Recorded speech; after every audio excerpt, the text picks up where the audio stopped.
Welcome to the Living Ageless and Bold podcast. Each episode, I bring you amazing women who inspire, educate, and share their experiences and journeys along the way.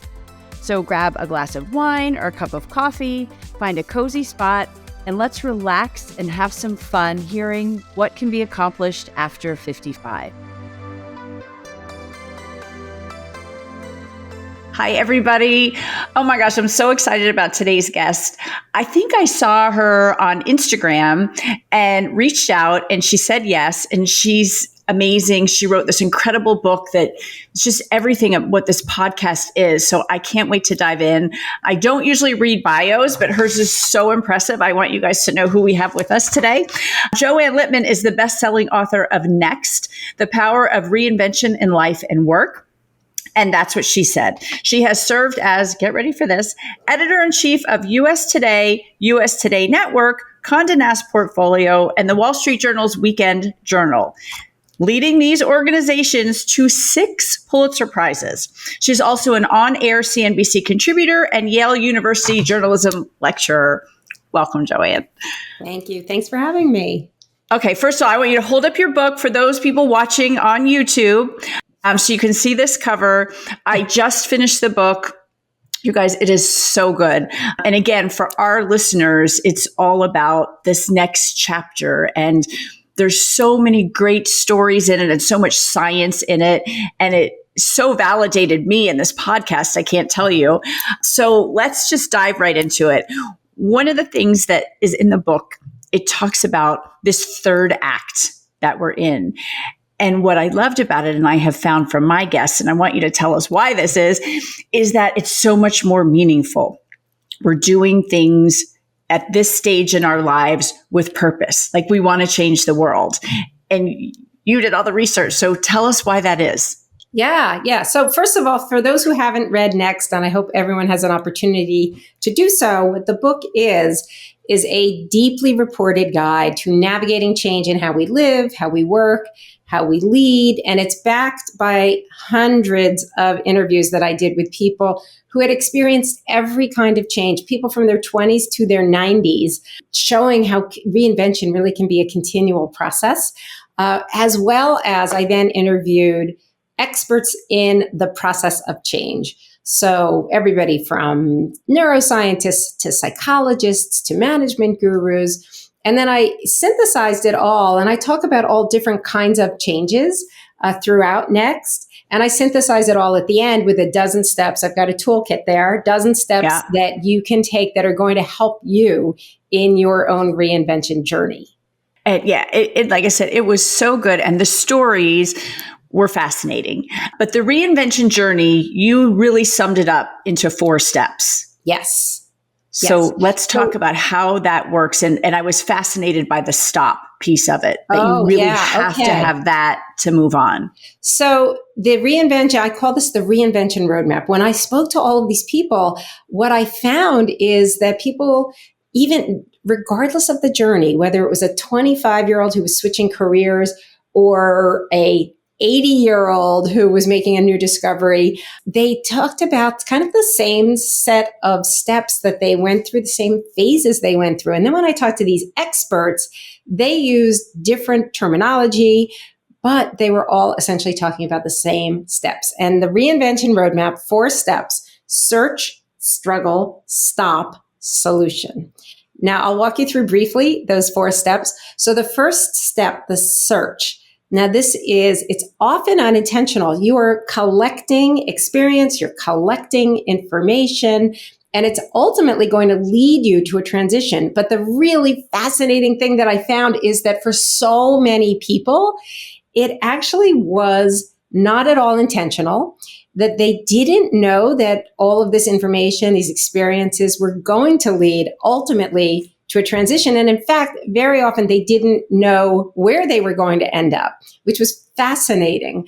And also very counterintuitive because, all of the research and all of the business books that are out there say you have to have a concrete goal and then work backwards and have every step of the way planned out to get there. So many people who I interviewed, that was not the case. Right. This first step, the search, unintentional.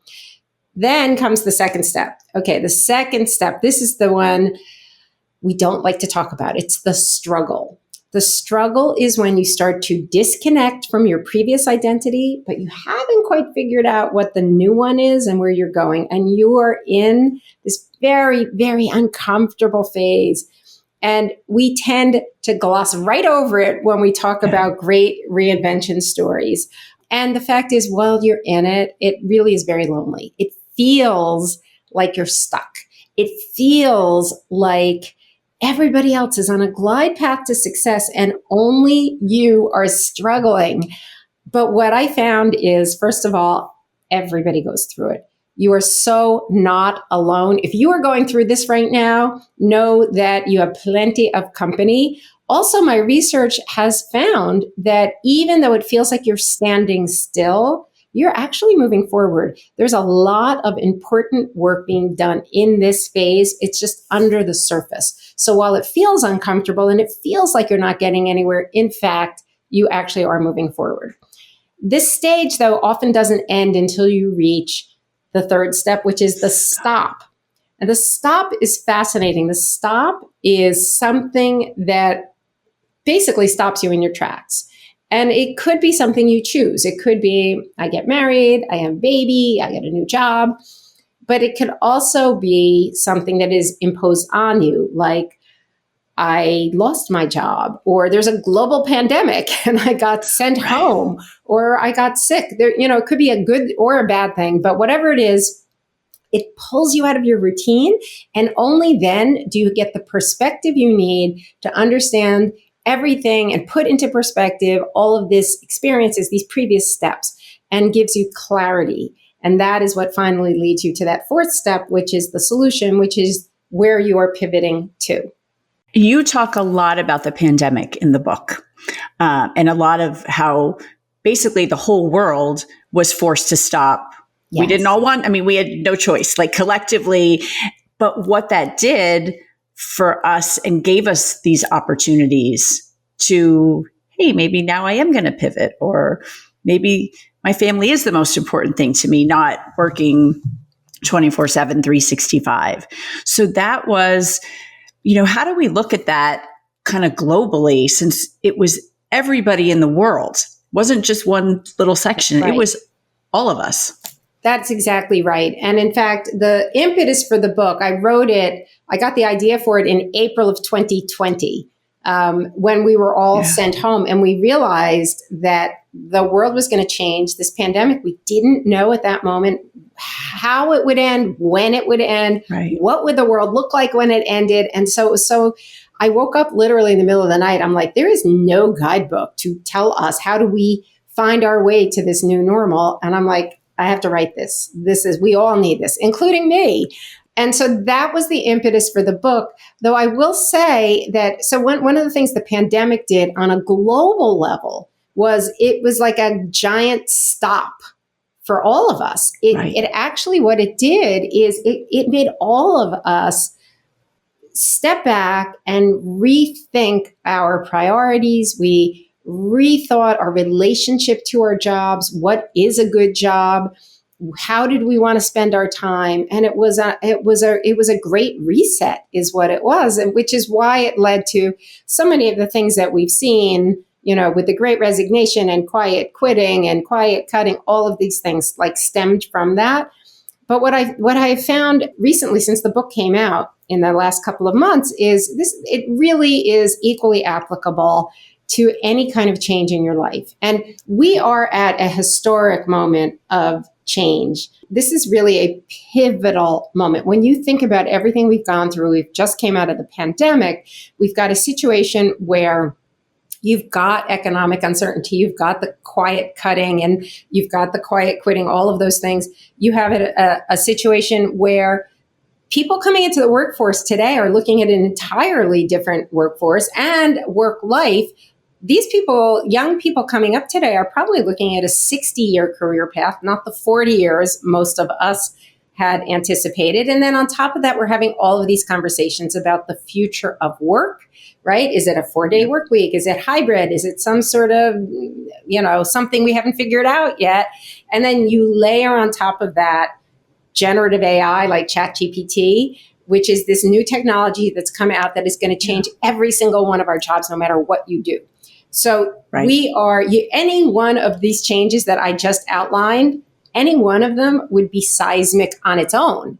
And instead, we have them all, this confluence, boom, all together. So we really, really need to understand change and understand in our own lives and in our own careers, how do we navigate this and how do we successfully go through these steps to figure out what is next? Right. And I have a 23-year-old and a 25-year-old, and both kids are at a, well, one is really at a transition, but what I see with them and their friends is it's not all about the money like it used to be. Yes. They want quality of life. Like my daughter has 4 roommates, 4 of them make a lot of money. She does not, but she loves her job. And they are so jealous of her. They're like, she wakes up every morning and she's happy and she's excited to go to work, where they're like begrudgingly, getting on the phone. And so I think there's a lot to be said for your book and the research, and that I just don't think they're going to put up with it anymore. Yeah. And your kids are really representative of that generation. When you look at all of the research that, we are, and particularly younger generations are really looking at meaning in our lives, meaning in our jobs. Yes. It's not just a money equation at this point, and it's not just a climbing the ladder equation. Right. It's really, we're recalibrating how we think about what is success. Right. I love that. Now, one of the things you said earlier that I have in my notes that I want to go back to is you said you had this aha moment about the book in the middle of the night. And you tell so many stories in the book about people who woke up in the middle of the night. And I think, was it Paul McCartney who had actually written an entire song and he didn't use it for years because he was so afraid he was plagiarizing something that he heard? I was like, yes. Wow. Yes. I have a whole chapter on aha moments and another one on gut feeling and whether you should listen to your own gut feeling. Short answer is yes. Not always, but generally it is actually correct. And your aha moments as well. There's a whole neuroscience behind it. But yeah, the Paul McCartney story I love so much. So this is early in his career. He's spending time at his girlfriend's house at the time. And he's in this tiny little garret room that has a piano in it. And he wakes up with a tune in his head and starts playing it. And he's like, where did I hear this tune? I don't know where. I don't know where. And he's asking other people. He goes around. He says, I found this tune. I really love it. Who wrote this tune? And people are like, I don't know. And it became like a joke among the Beatles at first. And they put these like silly lyrics to it. Scrambled eggs. Oh, honey, how I love your scrambled eggs. The song was Yesterday. And he dreamed it. And it came to him so fully formed that he could not believe that he wrote it. It's an amazing story. But the neuroscience will tell you, and this is true of any of you who have aha moments, and I am sure anybody listening or watching here, you've had that time like you're in the shower, right? Or you're exercising or you're sleeping and boom, like something hits you out of the blue and it's a really good idea and you don't know where it came from. But the neuroscience actually behind this, very briefly, is that it actually comes from you. It comes from, we have all of these disparate thoughts, experiences, ideas that are floating around in our heads. And what happens is generally when you are focused, like during the day and you're focused on your conversation or your work, there's an executive function of your brain. It's the front of your brain and it corrals all your thoughts and keeps you focused. When you relax that executive function, as in when you're sleeping or showering, all of these thoughts in your brain can come together in a whole different way and they mix and they match and then they can coalesce into a brand new idea, but it's all based on things you already knew. But it coalesces in a completely unique and different way. And then it just, boom, it emerges to the surface as this aha moment. But that is also, by the way, one of the reasons why aha moments are also often feel unique and feel exactly right is because they are coming from your own experience. Right, which I loved reading all about that. And you had also said in the book, so many people are, they're failing, they're trying something, they're failing. If they had just gone a little further in the failure, they would have had success. I had a whole chapter on failure, and I found there's actually a professor at Northwestern University. He's a data scientist who studies failure. And this is what he found. He found there was a way to successfully fail, and that is iteratively. He said people who are successful failures, most of us, including me, right? Most of us, our inclination is if you're failing at something, you throw up your hands, you're frustrated, you're like, I quit. I'm not doing this. And he found that successful failures they'll fail. They'll make a tweak, like a very iterative tweak, and they'll try again and they'll fail again. And then they'll repeat this process and repeat until they succeed. And he said most of us actually end up failing because we quit too soon. So there's kind of a key where you need to figure out when to quit. And by the way, there's another great way, because then I said, well, how do you figure out how to quit? So I looked into that question. How do you know when you actually should stop when you're really failing? And I met a scientist who created, and I love this idea, what's called a CV of failure. I was just going to ask you to tell that story. I love that too. I'm going to do my CV of failure. Yes, mine would just be pages and pages long. Right. So a CV of failure. There's this scientist named Melanie Stephan who I met, and what she told me this story. She said, let me first tell you about myself. And she tells me she's got this gold-plated resume she's like a genius, and she's got these fancy fellowships, and she's a professor at a prestigious university. And then she says to me, now let me tell that to you again. I applied for 15 fellowships. I only got one. I got rejected from 14. And then when I did my fellowship, my advisor told me, she was in biology. My advisor told me I would never make it as a biologist. And it just went on and on and on with all of the jobs she didn't get and the things she'd been turned down for. And what she said to me was, at some point, she decided that she was going to do a CV of failure and just put in every single job she didn't get, fellowship she didn't get, failure she had in her journey. And she put it down on paper, and then she published it. And when she published it, it went viral in the scientific community because everybody fails. It's just we don't talk about it.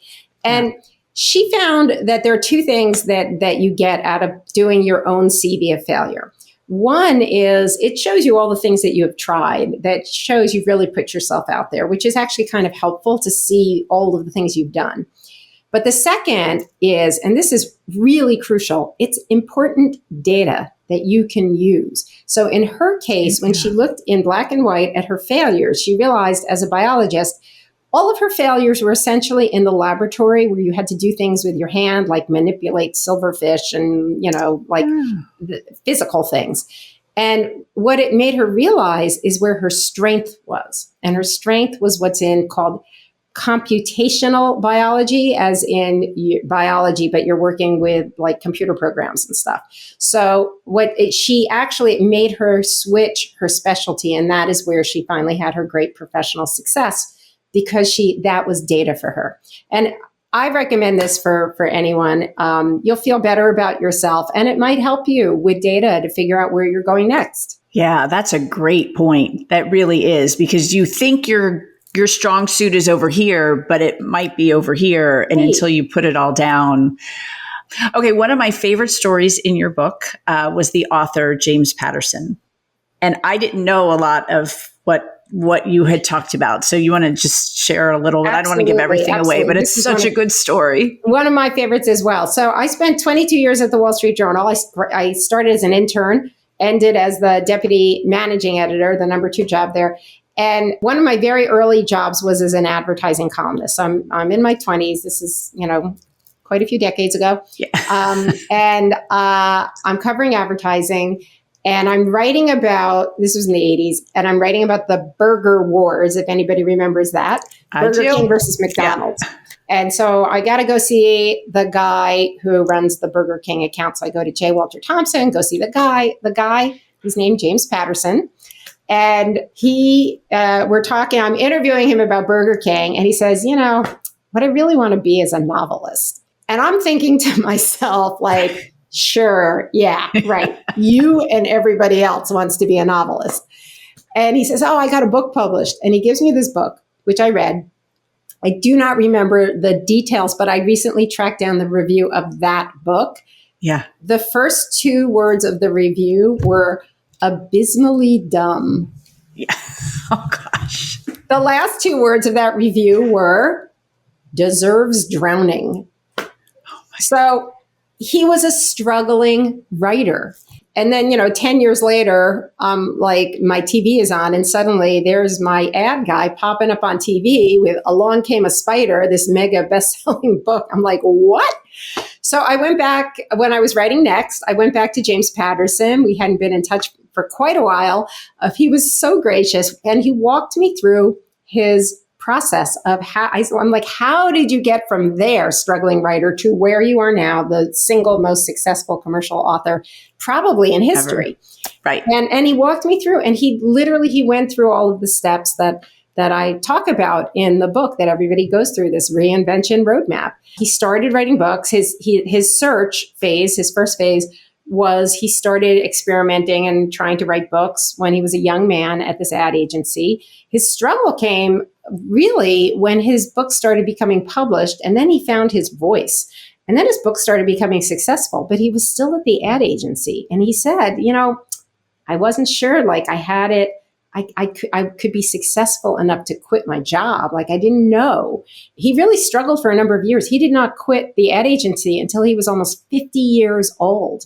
And then went on, of course, to become the world's greatest success. Right. But it's so good to hear those stories that somebody as successful as James Patterson had years of the struggle. Yeah. And I tell this story a lot on the podcast, but my husband gave me a plaque that says overnight success takes 15 years. Yes. And you really do have to build on these failures. And I speak to college kids all the time, and I tell them that you can't succeed if you don't fail. Yes. You have to know what that feels like. You have to experience it, and you have to know that you can survive the failure and then pivot to who knows what. You just don't know what's next. Students all the time. You're right. Yeah. You have to, first of all, you will fail. So right. Write that down. You will fail. And know that every successful person you have ever admired has failed multiple times. Right. So, yeah, absolutely. Absolutely. Yeah. But what's also really interesting is you might look and say, well, James Patterson, he's rich and famous. He's an outlier. But the process he followed, that roadmap, it didn't matter if you were rich and famous or somebody you've never heard of or what your background was. One of my other favorite stories is favorite people I met was a telephone repairman. This guy, Chris Donovan, telephone repair. He grew up in Boston. He's a Boston guy. Grew up in a working class family where you get a job, you don't have a career. And so he starts working for the phone company when he's a teenager, and he stays there. And the thing is, he has this hobby on the side. And his hobby is he doodles, he draws these very elaborate, almost architectural drawings of these very fanciful women's shoes. Now, he doesn't show these drawings to anybody because the first time he did in high school, the nuns got him in trouble, and then, and the kids laughed at him. So he's like, well, forget that, So they're in a drawer, and then he meets in his 30s. He meets his now husband. Finally shows these drawings to his husband, who says to him, you have actual design talent. This throws him, Chris, into this massive struggle because he's like, oh, wait, maybe I have talent. But on the other hand, as much as I would love to design shoes, that's not a thing, is it? Right? I need a paycheck. I need a job. And he really struggled with this for a number of years. And then finally, his stop came when he hit 50 years old. He was diagnosed with prostate cancer. And fortunately, he recovered. But that moment, because it pulled him away from his routine, he said, it made him realize life is short. And he said, I was put on this earth to design women's shoes. And when he did recover, and this part gives me goosebumps, his husband came to him. They had been saving and saving and saving to renovate their kitchen. And his husband came and said, here, take the money, go to design school. And Chris took early retirement from the phone company, took the money, went to design school. Today, he has his own shoe line. It's called Chris Donovan Shoes. You can check them out online. Boston Magazine, a couple of years ago, they named him the best new designer in Boston. They called him fashion's newest superstar. And Chris was 61 years old. And tell the story real quick. As the part that I loved is when he went to the school, I think it was in Italy, and that there was a slight age difference among the students. So he goes to the school. He's in his 50s. It's it is the design school for if you want to be a shoe designer in Italy. And he's in his 50s, and everybody else is like 20 years old. And he struggled in school at first. And finally, like this professor says to him, what did you do before? And he's like, well, I was a telephone repairman. And the teacher says, oh, so you're crude. Do crude. Be you. And it really kind of released everything for him to not try to be this cool 20-year-olds, but to try and be himself. And if you look at his shoes today, he will use everything. This is something I learned from everybody who had a reinvention. They say nothing is wasted. Whatever you did, even when you felt like you were wasting your time, nothing you do is wasted. And if you look at Chris's designs, they're beautiful and feminine, but he has these very clever twists. Like in one of his lines, he integrated coaxial cable, telephone cable, into the design.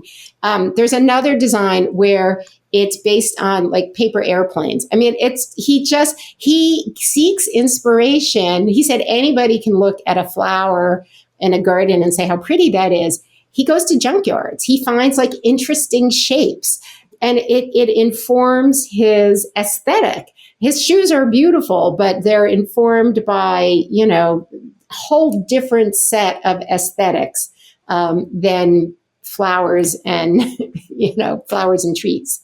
And part of that could be being 61 years old, that you have the confidence to do that and you can see outside of the box. And like you said, he's built on this his whole life to get to this point. And we see that a lot with people who are in later stages. Like I said, I interviewed people from their 20s to their 90s, but I was particularly intrigued by women. And particularly women. So there's a researcher who studies actually just female career paths. And she found that female careers tend to go through a set of stages which align exactly with the stages of my reinvention roadmap. But the fourth stage, what I call solution, she calls reinvention, because women tend to end up having to reinvent themselves. Actually, women, not just women, but particularly women of color, people of color in general. Increasingly now, baby boomers, these are all people who end up getting squeezed out of mainstream career ladders. And so they have no choice but to reinvent themselves. But the really fascinating thing, to your point that you were just making, when women do reinvent their careers, they tend to look for or create mission-driven organizations. They're looking for meaning, they're looking for purpose, and they're looking for paying it forward and giving back, not just sort of climbing up the ladder. No, and I'm finding that with all of these interviews that I'm doing. And like you, I didn't know that was a pattern or a thing. And as I interview these women, I was like, wow, this is every single woman has a bigger purpose, a bigger idea. One of my favorite examples of that was a woman I met, Jane Veron. So Jane she started her career. She had like a great education. She was like Harvard Business School, and she had big corporate jobs very early, but she got married young and had 3 kids in a row. And she decided, like, doing the commute from the suburbs and all the travel with her job, it just wasn't working. So she actually left the workforce, and she said she knows she was super fortunate that they could afford for her to, her husband could afford to support the family. But at the same time, she really didn't want to quit. She loved her job. It was something that she had planned for her entire life since she was a little girl. And she hated giving up her job. And she said she was out of the workforce for 12 years. And she said that entire time she felt invisible. She said, you'd go to like a cocktail party or like some new thing. People, what do they ask you, right? The first time somebody meets you, what do you do? And she was like, I'm home with my 2 kids. And she said, people's eyes glaze over and they look for the next person. And it was a horrible feeling. And it was frustrating because she loved working. And so she throws herself into volunteering, and she does the PTA and the League of Women Voters, and she does the zoning board, all of those things. And ultimately, when her oldest kid goes to college, she says, all right, I've got to go back. And of course, she can't go back after 12 years. But what she did instead, which was amazing, was she created a nonprofit that she ran and has now expanded. This nonprofit is so cool. It's called the Acceleration Project. What it does is she gets these volunteers who are very much moms like herself, women who left the workforce to raise their kids, but have all of these skills that they're not using. And these volunteers tutor and work with local business owners to help them with marketing and finance and all of these kind of elements that local business owners really are not trained up in, that they really need. And so it does 2 things. It helps the local community, which she got to know because she was at home with her kids. Right. But it also helps these moms. And a lot of these moms, probably most of them, want to ultimately go back into the workforce. So it refreshes their skills, refreshes their resume. Such a brilliant idea. Yeah. And Jane is still the CEO of this organization, but it raised her profile in her community to such an extent that she was elected mayor of Scarsdale, her hometown. And Jane says, when she talks to young people, and she very often talks to like particularly young women at business schools, she said when she describes her path, she said, it sounds like I planned every step of the way and you can tie it up with a bow. Right. But in fact, she said, when you're in the middle of it, you have no idea. She was in that struggle. You don't know how it's going to come out. You don't know where it's coming from. You feel very uncertain. And, it's great to know how it did come out, but understand that you're going to be in that struggle at some point in your life. And, you will get through it, and you are making progress when you're in it. Right. That's so important. Oh my gosh, Joanne, I could talk to you for hours, but we try to keep them to 30 minutes so people will digest them. Maybe we'll have you back. But before we end every episode, I ask the same 2 questions of our guests. What is the greatest thing you've accomplished since you've turned 50? Ooh, since I've turned 50. Oh, I have written 3 books since I turned 50. And that was always a goal since I was a kid, was to write at least a book. And I when I was in my 40s, and my friends, journalism friends, they all started writing books, and I was like busy and kids and whatever, and never was able to do it. And not till after I turned 50 did I write my first book, and now I've written 2 others since then. Amazing. Look out, James Patterson. And then where do you see yourself in 10 years? Oh, hopefully grandparenting. I got in trouble when I said that in one of my early episodes. My kids heard it. I'm like, sorry. I know my kids, hopefully, sorry kids, but it's true. It's true. Oh, that's wonderful. And everybody grab the book next. Besides some of the stories we told, you'll learn how Play-Doh was invented, which is such a great story. Post-it notes, which is another billion-dollar industry. And I love the Colonel Sanders story too. So everybody should grab the book and read about those. And thank you so much for joining us. Oh, thank you for having me. Great conversation.